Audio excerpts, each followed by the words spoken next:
तो नमस्कार एवरीवन, मैं रोहित कुमार अपने channel UP board innovation classes में आप सभी का स्वागत करता हूं। और आज हम लोग पढ़ेंगे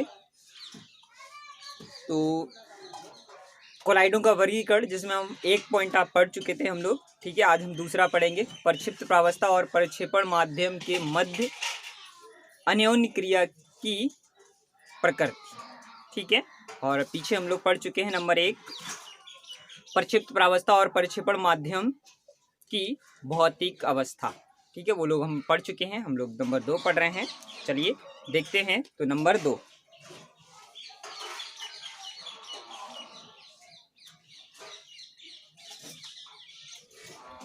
ठीक है, तो प्रक्षिप्त प्रावस्था और प्रक्षेपण माध्यम के मध्य अन्योन्य क्रिया की प्रकृति। ठीक है, तो पीछे हम लोग नंबर 1 पढ़ चुके हैं, नंबर 2 पढ़ रहे हैं। बहुत इंपॉर्टेंट है, यहाँ से चीजें अब और ओपन होंगी। तो यहाँ पर देखेंगे प्रक्षिप्त प्रावस्था और प्रक्षेपण माध्यम। प्रक्षिप्त प्रावस्था और प्रक्षेपण माध्यम हम पीछे आपको बता चुके हैं। इसे क्या कहते हैं? विलायक, और ये क्या होता है? विलय। तो प्रक्षिप्त प्रावस्था और प्रक्षेपण माध्यम के मध्य अन्योन्य क्रिया, मतलब इनके बीच क्या स्नेह है। तो उस स्नेह के आधार पर ये 2 प्रकार के होते हैं।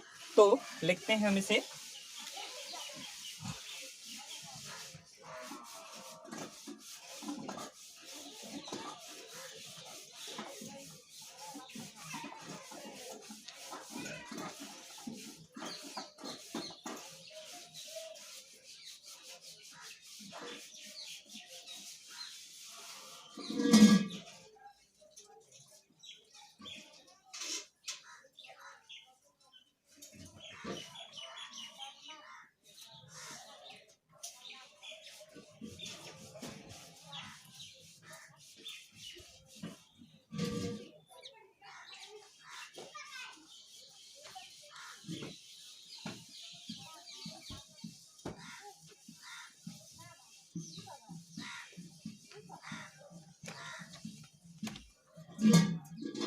ठीक है, तो प्रक्षिप्त प्रावस्था और प्रक्षेपण माध्यम के मध्य स्नेह के आधार पर ये 2 प्रकार के होते हैं। ठीक है, कितने प्रकार के? 2 प्रकार के होते हैं। नंबर एक द्रव स्नेही। ठीक है, नंबर 1 द्रव स्नेही, जिसे हम लायोफिलिक इंग्लिश में क्या बोलते हैं?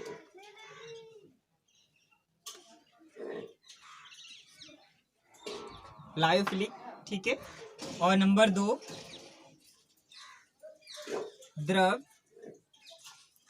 विरोधी, इसे इंग्लिश में लायोफोबिक, ठीक है, बोलते हैं। ठीक है, तो ये 2 प्रकार के होते हैं। क्या? अन्योन्य क्रिया के आधार पर ये 2 प्रकार के आपको मिले हैं। अब यहाँ पर आपको चीजें समझनी है, बहुत ही आसान है। देखिए, द्रव स्नेही, जिसे हम लायोफिलिक कहते हैं, तो ये बहुत ही आसान है। इसमें द्रव स्नेही, देखिए, जो प्रक्षिप्त प्रावस्था है, जब प्रक्षेपण माध्यम में, ठीक है, प्रक्षेपण माध्यम को कह दो, को पसंद करती है। ठीक है, तो उसे क्या कहते हैं? द्रव स्नेही कहते हैं। तो वहां पर जो कोलाइड बनेगा वो कैसा होता है? द्रव स्नेही कोलाइड कहते हैं उसे। ठीक है, तो यहाँ पर जब प्रक्षिप्त प्रावस्था प्रक्षेपण माध्यम से स्नेह करती है, तब उसे हम क्या कहते हैं? क्या कहते हैं भाई? ठीक है, क्या कहते हैं? द्रव स्नेही, यानी कि लायोफिलिक। ठीक है, और जब ये, अब अगर जो मैं यहाँ से थोड़ा सा बदल दूं, मैं इसे जो प्रक्षिप्त प्रावस्था है, जिसे हम विलय कहते हैं, उसे क्या कह दूं? वो पानी है भाई। क्या है? जल है भाई। ठीक है, जल। तो इसे क्या कहेंगे? तो इसे क्या कहने लगेंगे? तो ये जो द्रव स्नेही है, इसे हम हाइड्रोफिलिक बोलने लगेंगे। क्या कहते हैं? हाइड्रोफिलिक। क्योंकि जल, प्रक्षिप्त प्रावस्था जल को जब पसंद करेगी, तो हम क्या कहेंगे उसे? हाइड्रोफिलिक। ठीक है, क्या कहेंगे? हाइड्रोफिलिक। ठीक है, तो हाइड्रोफिलिक, और इसी को आगे हम पढ़ें तो ये होती है लिक्विड लविंग। ठीक है, कब? Liquid loving. ठीक है, कब कहेंगे? तो कब कहेंगे भाई? ठीक है, कब कहेंगे? जब परिक्षेपण माध्यम कुछ और हो, कोई और द्रव हो, पानी के अलावा कुछ और हो, और जब पानी हो तब इसे क्या कहेंगे?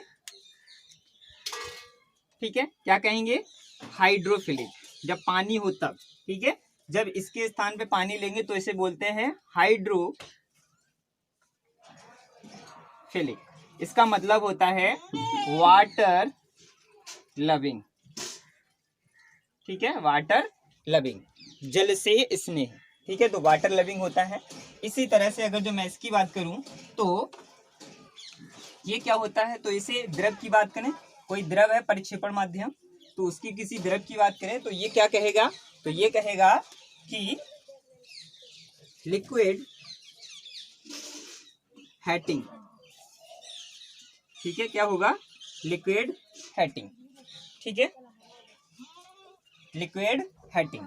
ठीक है, लिक्विड हेटिंग मतलब विरोध, मतलब जब ये इसका विरोध करता है। ठीक है, या हम कहें कि जो विलय होता है, जब विलायक का विरोध करता है तब हम उसे क्या कहते हैं? द्रव विरोधी। ठीक है, जैसे मैं उदाहरण की बात करूं तो यहाँ पर मैं गोंद लूं, गोंद। ठीक है, यहाँ पर उदाहरण लूं गोंद। ठीक है, और गोंद को क्या करूं? पानी में मिला के, ठीक है, और हिला दें थोड़ा सा, तो वो एकदम क्या करेगा? घुल जाता है। ठीक है, तो गोंद क्या कर रहा है? पानी को स्नेह करता है। ठीक है, पानी लविंग होता है, मतलब वाटर लविंग होता है गोंद। इसी कारण वो क्या बना लेगा? एकदम स्नेह के कारण क्या बनाएगा? द्रव स्नेही कोलाइड बना लेता है। ठीक है, तो ये है। इसी तरह से दूसरे की बात करें तो यहाँ पर ये क्या हो जाएगा? Water hating. ठीक है, हाइड्रोफोबिक, इसे बोलेंगे हाइड्रोफोबिक। ठीक है, और क्या होता है? ये वाटर हेटिंग। ठीक है, तो ये इसके उदाहरण हैं। साथ में मैंने ये एक्सप्लेन किया है आपको। अब हमें क्या पढ़ना है इन दोनों में से? इनका मतलब आपने समझ लिया, बहुत ही आसान होता है। ठीक है, तो आगे बढ़ते हैं। तो ये हम इसमें से एक हटाते हैं, हमें इसमें से क्या पढ़ना है? ये वाला पढ़ना है, द्रव स्नेही। ठीक है, लेकिन द्रव स्नेही पढ़ना है सिर्फ, इसका सिर्फ यहीं पर उपयोग है, इसे हम यहीं पे छोड़ देंगे। आगे हमें जिसकी आवश्यकता हो वो द्रव विरोधी है भाई। ठीक है, क्योंकि जो कोलाइड आसानी से बन जाते हैं, जब कोलाइड बनाने की विधियां पढ़ेंगे तो उसमें हम कौन से कोलाइड बनाएंगे? द्रव विरोधी कोलाइड बनाएंगे भाई। ठीक है, क्योंकि द्रव विरोधी, जब द्रव स्नेही तो कोलाइड हमें आसानी से मिल जाते हैं। ठीक है, तो हमें कैसे बनाने हैं कोलाइड? द्रव विरोधी। तो उसके लिए अलग अलग मेथड है, वो हम लोग आगे पढ़ेंगे। ठीक है, तो हम इसे हटाते हैं। हमें पढ़ना क्या है? द्रव स्नेही कोलाइड पढ़ना है। ठीक है, चलिए।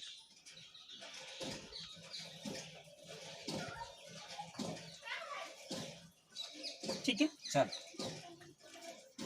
तो ठीक है, तो देखते हैं ई कोलाइड वे पदार्थ जो द्रव में हिलाने पर आसानी से कोलाइडी अवस्था में बदल जाते हैं, उन्हें हम द्रव स्नेही कोलाइड कहते हैं। तो बहुत ही आसान डेफिनेशन है, मैंने उदाहरण भी बताया है। जैसे ही हम क्या करेंगे? ठीक है, ये क्या है? पदार्थ है एक गोंद, और उसे द्रव में, द्रव क्या है? तो यहाँ पर द्रव क्या है? H2O है। ठीक है, और ये H2 क्या है? यहाँ पर परिक्षेपण माध्यम, और ये गोंद क्या है? यहाँ पर परिक्षिप्त प्रावस्था। ठीक है, दोनों को आपस में लेके जैसे ऐसे ग्रे डाल के और इसे हिलाएंगे, वैसे ही ये क्या करेगा? इसमें घुल जाता है। घुल जाता है तो इसका मतलब ये क्या बनाएगा? जब घुल गया है तो द्रव स्नेही हो गया, मतलब स्नेह है। ठीक है, जल से, तो द्रव स्नेही हो गया। तो आगे हम लिखते हैं इसकी डेफिनेशन। डेफिनेशन क्या है? कहलाते हैं। ठीक है, तो वे पदार्थ जो द्रव, द्रव का मतलब परिक्षेपण माध्यम के साथ हिलाने पर आसानी से कोलाइडी अवस्था में चले जाते हैं, उन्हें क्या कहते हैं? द्रव स्नेही कोलाइड कहते हैं। ठीक है, द्रव स्नेही कोलाइड कहलाते हैं। बहुत ही आसान है, एक सेंटेंस की परिभाषा है, आप आसानी से याद कर सकते हैं। मैंने आपको यहाँ पर भी बता दिया है ये चीज़ें, तो ये भी याद रखिएगा, बहुत ही इंपॉर्टेंट होती हैं। तो आगे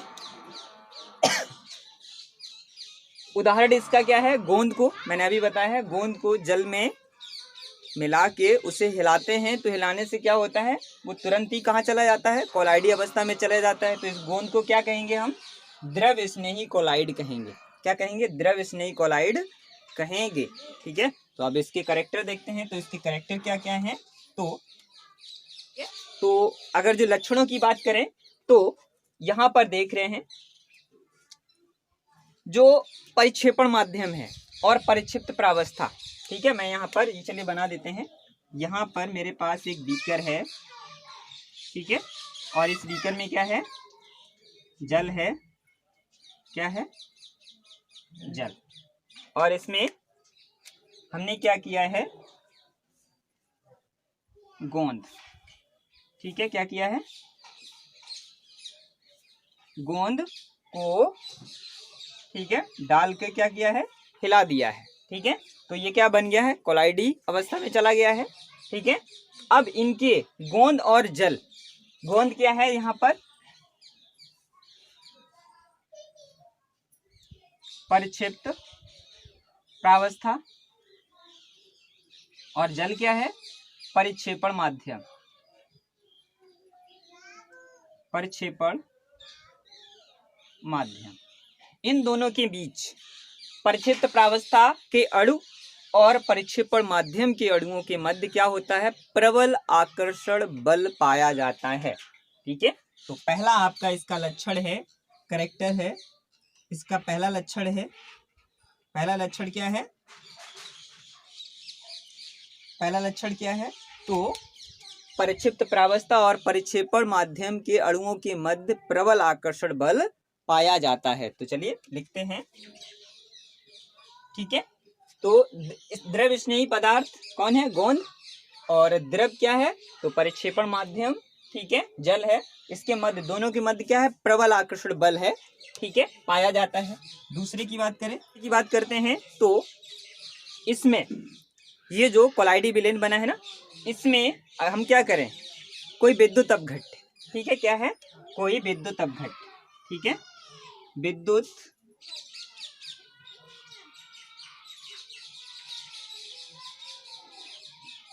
कोई विद्युत अपघट्य मिलाने पर यह आसानी से अवक्षेपित नहीं होते हैं। अवक्षेपित का मतलब अलग नहीं होते हैं। अवक्षेपण का मतलब प्रेसिपिटेट का बनना। ठीक है, जैसे आपने देखा है दूध जो होता है उस दूध में हम सोडा डाल दें तो फिर क्या होता है? दूध फट जाता है। ठीक है, तो उसका जो ठोस पदार्थ और द्रव अलग हो गया, अलग अलग हो गया है, तो हम कहेंगे कि उसका अवक्षेपण हो गया है। ठीक है, क्या हो गया है? अवक्षेपण हो गया है। तो हम जब उसे छानते हैं तो छानने के बाद हमें जो छनेत्र प्राप्त होता है उसे हम अवक्षेप बोलते हैं। ठीक है, तो वही कंडीशन यहाँ पर है। जब हम किसी विद्युत अपघट्य को इसमें मिलाते हैं तो ये गोंद जो है वो अवक्षेपित हो जाता है। ठीक है, द्रव अलग हो जाता है। तो ये ऐसा नहीं करते हैं। ठीक है, ये ऐसा क्यों नहीं करते हैं? तो उसका रीजन पहले ही दे दिया गया है, क्योंकि इनके मध्य प्रबल आकर्षण बल पाया जाता है। चलिए लिखते हैं दूसरा।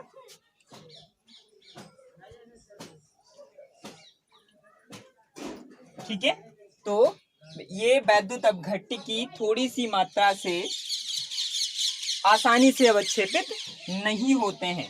ठीक है, तो मैंने आपको अभी बताया है अवक्षेपित नहीं होते हैं। ठीक है, चलिए तीसरा बात कर। ये जो हमें कोलाइडी अवस्था प्राप्त हुई है, इस कोलाइडी अवस्था को हम क्या करें? वाष्पित करें या फिर ठंडा कर दें, ठंडा कर दें तो ये जम जाएगा, या जमा दें।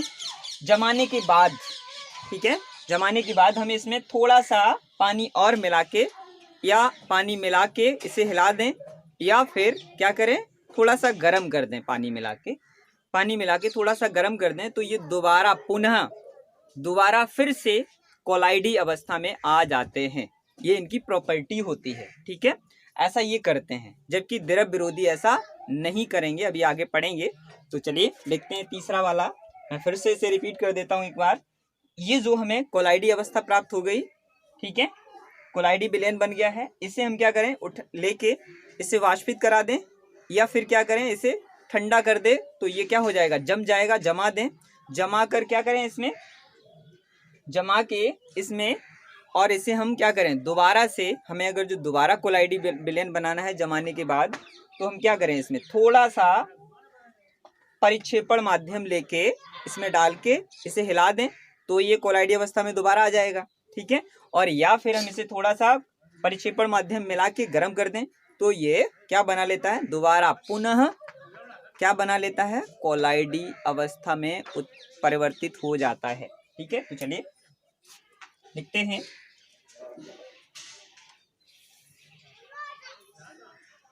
ठीक है, इन्हें वाष्पित या ठंडा कर प्राप्त ठोस को द्रव के साथ, अब ये द्रव का मतलब क्या है, ये द्रव का मतलब परिक्षेपण माध्यम है भाई, परिक्षेपण माध्यम के साथ हिलाने या गर्म करने से यह पुनः कोलाइडी विलयन में बदल जाता है। ठीक है, ये प्रॉपर्टी है इसकी। ठीक है, चलिए दिख रहा है आपको ये वाला, देखें, ठीक है दिख रहा है। उसके बाद अगर जो हम इसका कारण क्या है, ऐसा क्यों होता है, ये जो इसके अंदर प्रॉपर्टी है, इसी कारण हम इसे क्या कहते हैं, इसी कारण हम इसे उत्क्रमणीय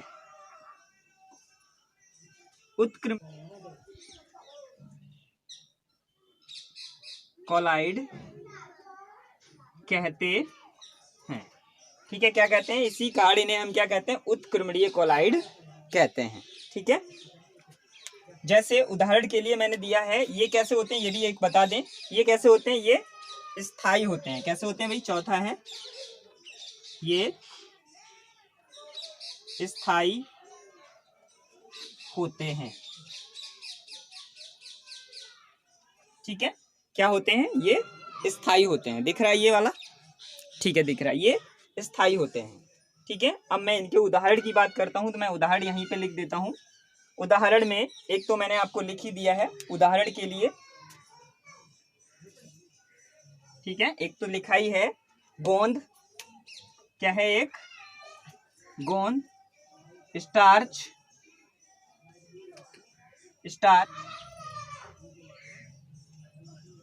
जिलेटिन, और क्या होता है, प्रोटीन। ठीक है, और क्या होता है भाई, प्रोटीन। ठीक है, आदि। ठीक है, ये इसके उदाहरण हैं। ठीक है, तो आज यहाँ तक, आगे अगले वीडियो में मिलते हैं द्रव विरोधी के साथ, और वीडियो को अधिक से अधिक शेयर करें भी। ठीक है, चैनल को अधिक से अधिक सब्सक्राइब करें। ठीक है, तो चलती है, मिलते हैं अगले वीडियो में। और पीछे के चैप्टर्स जो हैं वो इस वीडियो के डिस्क्रिप्शन में है, पीछे जाके चैप्टर उनकी वीडियो प्ले लिस्ट बनी हुई है, आसानी से आप देख सकते हैं, नंबर बाई नंबर वीडियो पड़े हुए हैं। ठीक है, कोई दिक्कत नहीं होगी, तो वहाँ से जाके पीछे के चैप्टर्स भी आप देख सकते हैं। चलिए मिलते हैं अगले वीडियो में, तब तक के लिए नमस्कार।